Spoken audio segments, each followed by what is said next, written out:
Madame Sapiens, second épisode, partie 3 sur 6. Timeline, 5000 ans d'histoire, Richard Fremder. L'archéologie révèle que les femmes néandertaliennes lancent aussi des lances et donc chassent aux côtés des hommes. Il existe peu de données de ce type pour les femmes du paléolithique supérieur. En revanche, la morphologie des os longs du bras de 37 squelettes européens de la fin du paléolithique et du mésolithique révèle une forte augmentation de l'intensité de l'activité du bras. Par ailleurs, les restes osseux masculins gardent les traces de blessures au coude et d'arrachement des os cicatrisés, caractéristiques en fait d'une pratique intense du lancer de saguet. L'utilisation régulière des armes de jet ne concernerait donc que les hommes. En fait, ça pourrait s'expliquer par le statut de, encore une fois, de protégée de la femme qui est garante de la survie du clan par son pouvoir d'enfantement. Les chasseurs auraient voulu peut-être écarter les femmes des dangers qui accompagnent chacune des expéditions de chasse, mais il faut aussi garder à l'esprit que chaque groupe humain possède ses propres règles et sa propre organisation sociale. S'il apparaît que les groupes de chasse sont plutôt masculins, il existe encore aujourd'hui des sociétés de femmes chasseresses. Au Honduras, une femme a été enterrée avec à ses côtés tout un armement de chasse. Il est également probable que tout le groupe participe à la chasse. Chaque paire de bras est mise à contribution pour subvenir aux besoins alimentaires du clan. Des fouilles entreprises à Pincevent, en France, en région parisienne, ont mis au jour un site de campement de chasseurs magdaléniens vieux de 13 000 ans. Il renfermait encore les restes de plus de 76 rennes, ce qui donne 3 tonnes de viande. Les 30 individus qui constituaient le groupe n'étaient pas de trop, si vous voulez, pour réaliser le colossal travail de traitement de la viande séchée, ainsi que de la conservation. Ensuite, il faut enlever la peau pour en faire des vêtements. Tout le groupe y prend part, les hommes, les femmes et les enfants. La complémentarité est essentielle à la survie du groupe. Les ethnologues se sont également aperçus que dans les sociétés de chasseurs-cueilleurs actuelles de nos jours, la chasse au grand gibier ne représente qu'un tiers de l'apport de nourriture, je le disais tout à l'heure. Eh bien, le reste est fourni par la chasse au petit gibier, comme les lièvres, un apport alimentaire beaucoup plus stable que le grand gibier, assuré par les femmes. Elles complètent ensuite par la récolte des plantes, des racines, des herbes, des fruits, des noix, le ramassage de coquillages. Elles savent aussi pêcher, comme le montrent les innombrables vertèbres de poissons et les restes de crustacés et de mollusques qui sont riches en vitamine D, en acides gras et en iode. Alors elles pêchent aussi les coques, les huîtres et même les baleines, comme le prouve la grotte de Nerja en Espagne, vieille de 14 000 ans, c'est dingue. La pêche est parfaitement compatible avec la garde des enfants, certainement ravis d'ailleurs de ramasser des coquillages. Et oui, les temps changent. À l'époque, pas de portable.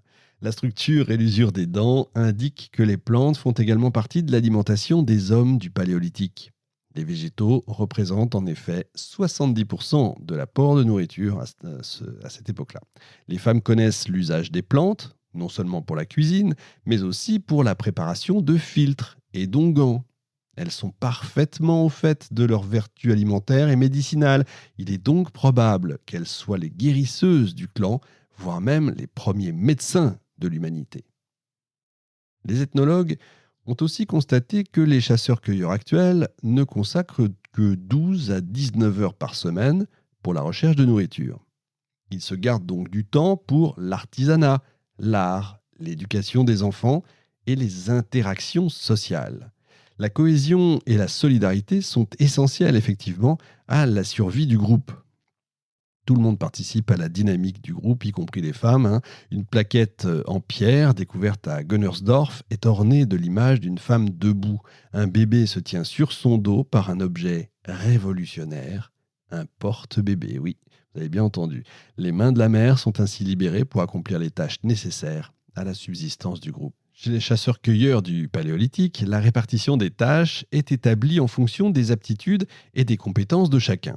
Ça garantit une meilleure efficacité et une meilleure ambiance collective, ce qui implique également des spécialités et bientôt de véritables savoir-faire. Un campement de chasseurs de mammouths situé à Dolní Věstonice, en République tchèque, pardon pour la prononciation, a livré des traces d'activité technique. Une Vénus en argile cuite et l'empreinte d'objets en matière végétale composés de nœuds et de fils tressés. Cette empreinte en négatif d'un objet tressé ou filé, peut-être un filet de pêche, témoigne de l'existence d'un artisanat basé sur le travail des fibres végétales qui représentent 90% des objets produits par les femmes. On peut évoquer les besaces, indispensables pour transporter tout ce dont la tribu a besoin, morceaux de viande, outils en pierre ou en os, etc. Là se dévoile tout le talent de la femme préhistorique qui confectionne avec art des objets raffinés, des vêtements chauds, des habits confortables, des sacs à main ou des sacs à dos. La récolte et le travail des fibres végétales permettent aussi de confectionner des cordes utiles pour le maintien des échafaudages nécessaires au décor des parois.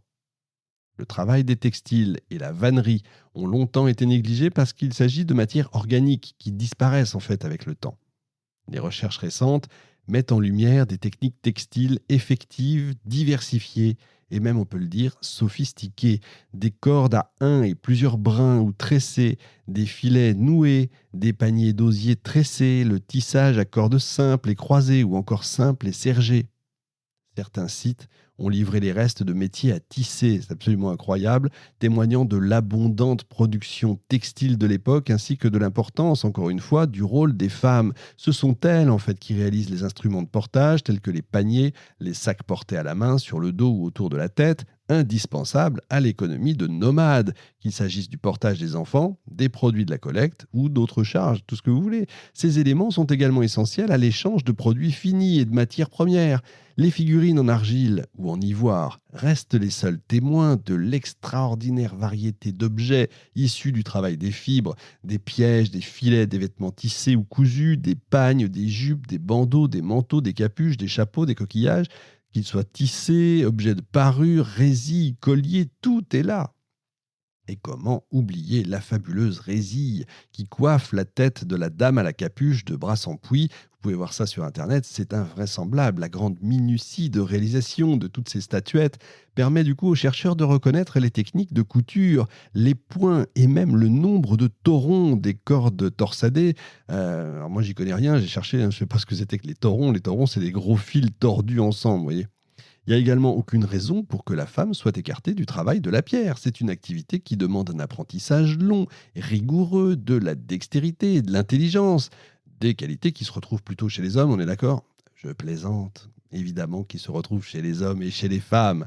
Allez, vous doutez qu'on m'a forcé à dire ça, hein? Allez, je plaisante. J'aime bien vous énerver un petit peu de temps en temps, surtout si vous êtes en voiture, comme ça vous pouvez klaxonner bien fort. Il est vrai que dans nos sociétés actuelles, cette tâche, c'est vrai, est plutôt masculine, mais ça dépend aussi des cultures, hein. Par exemple, en hiver, les Dolganes de Sibérie partent chasser pendant une période longue et en leur absence, les femmes taillent les outils qui leur servent pour accomplir leurs tâches de la vie quotidienne.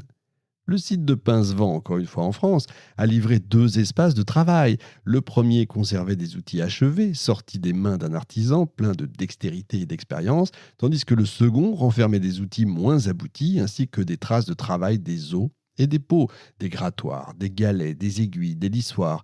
Curieusement, les préhistoriens actuels veulent voir dans le premier espace celui réservé aux hommes, parce que les outils sont de meilleure qualité, ça me fait marrer, et dans l'autre, celui réservé aux femmes, parce que selon eux, elles ont moins de dextérité et moins de temps d'apprentissage que les hommes.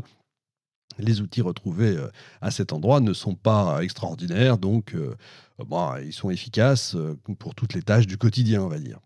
Ces outils sont notamment utiles pour la confection de vêtements légers portés durant la saison estivale. Ils sont réalisés à partir de fibres végétales qui donnent des habits souples, résistants et esthétiques.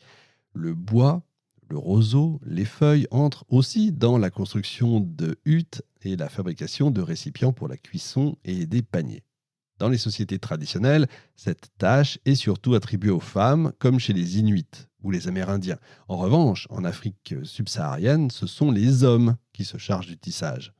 Il n'y a pas vraiment, si vous voulez, de division sexuelle des tâches domestiques. Quant aux parures, elles sont portées à la fois par les hommes et par les femmes. Il peut s'agir d'une série de tiges divisées en segments amincis en forme d'ampoule. Elles peuvent être passées à la meule, cousues sur les vêtements en formant des motifs. De nombreuses perles très fines de 6 mm de circonférence en moyenne ont été découvertes sur les squelettes. Seules les mains petites et fines de femmes ont pu les réaliser.